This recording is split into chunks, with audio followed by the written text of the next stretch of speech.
Imagine a political party that holds power, wins elections, and controls major institutions. And yet people still say they're right on the issues, but they don't feel convincing. This was the situation facing the Democratic Party in recent years. The problem wasn't policy. The problem wasn't experience. The problem wasn't numbers. The problem was energy, voice, confidence. Voters didn't just want to hear what Democrats believed in. They wanted to feel it. And that's where Jasmine Crockett enters the story. The real question isn't whether she is loud or confrontational. The real question is this: did her arrival actually change something inside the party? Or did it just create noise and headlines? To understand that, we have to go back to what the Democratic Party looked like before Jasmine Crockett became a national figure. At the time, Democrats looked strong on paper. They had experience. They had credentials.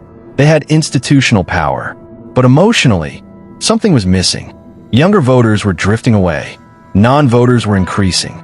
Politics was starting to feel distant and boring to people who were angry, stressed, and struggling in real life. Democrats often sounded careful, overly cautious, polished to the point of being forgettable. Meanwhile, their opponents sounded confident, even when they were wrong. And that contrast mattered more than many party leaders realized. Jasmine Crockett did not come from a political dynasty. She didn't come from cable news. She didn't come from social media fame. Before Congress, she worked as a public defender. In the courtroom, hesitation costs real people their freedom. Silence protects injustice. That environment shapes you. You don't soften the truth in a courtroom. You don't decorate it. You say it clearly, directly, without apology. As voting rights came under attack, and minority communities faced increasing pressure, she reached a conclusion many lawyers eventually reach. You say it clearly, directly, without apology. As voting rights came under attack, and minority communities faced increasing pressure, she reached a conclusion many lawyers eventually reach. Winning individual cases is not enough when the system itself is broken. If laws are the problem, then lawmakers must be challenged from the inside. That decision pulled her into politics, and ultimately into the Democratic Party. But she didn't join the party to blend in. She joined it to push it. When Jasmine Crockett entered Congress, expectations were low and predictable. Another Democrat, another disciplined speaker, another safe presence. That's not what they got. Her tone was sharper. Her questions were more direct. Her patience for hypocrisy was noticeably thin. Inside the party, some people felt uncomfortable. Outside the party, people finally started paying attention. Clips of her speaking began circulating online. Not because they were polite, but because they were clear. Not because they were scripted, but because they felt real. For the first time in a while, many voters felt like someone in Congress sounded the way they felt. Inside the Democratic Party, reactions were mixed.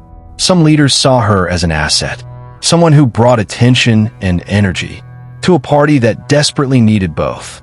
Others saw her as a risk, someone whose bluntness could create backlash or uncomfortable headlines. But discomfort is often the first sign of change. Did the party transform overnight because of Jasmine Crockett? No. But did it shift? Yes. The tone became more assertive. Messaging became sharper. Hearings became more engaging. Democrats slowly moved from explaining themselves defensively to challenging opponents confidently. She reminded the party of something simple but powerful. Being right is not enough if you don't sound like you believe in it. One of the biggest advantages she brought to the party was attention. Modern politics isn't just about policy. It's about visibility. Jasmine understands how moments work, how soundbites travel, how attention turns into influence. That visibility helped democratic ideas reach younger audiences and people who usually ignore politics entirely. She also brought clarity, where political language often becomes vague and complicated. She simplifies it. She explains who a law helps, who it hurts, and why it matters. That clarity makes politics feel less distant and more personal. Perhaps most importantly, she brought confidence back to the Democratic base. Supporters don't just want leaders who manage systems. They want leaders who fight. Jasmine Crockett made many Democratic voters feel like their party was finally willing to confront power instead of quietly negotiating around it. Not everyone likes her. That's the truth. Some criticize her tone. Others say she's too confrontational.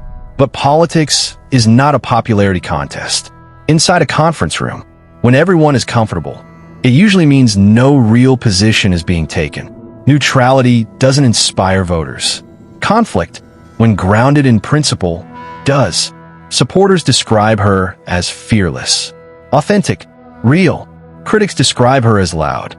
Both reactions prove the same thing. She's being noticed. And in today's political environment, being noticed is half the battle. Before her rise, Democrats often appeared safe, predictable, emotionally distant. After her emergence, the party became louder, sharper, more visible, not perfect, but alive. And in politics, being alive matters. Jasmine Crockett does not control the Democratic Party. She challenges it. She acts as a mirror, reflecting both its strengths and its hesitations. Healthy parties need voices like that. Democracies need people who push from the inside. Some argue that she is a risk for the party's future, but the real risk today is caution, playing it safe. In an angry, fast-moving political climate, can be more dangerous than speaking boldly.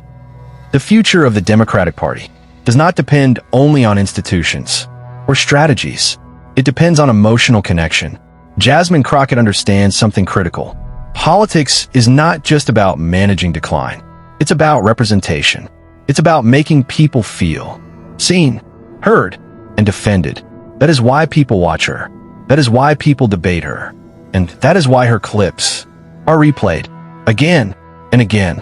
This isn't just the story of one congresswoman. It's the story of a party slowly rediscovering its voice. And that story is still being written.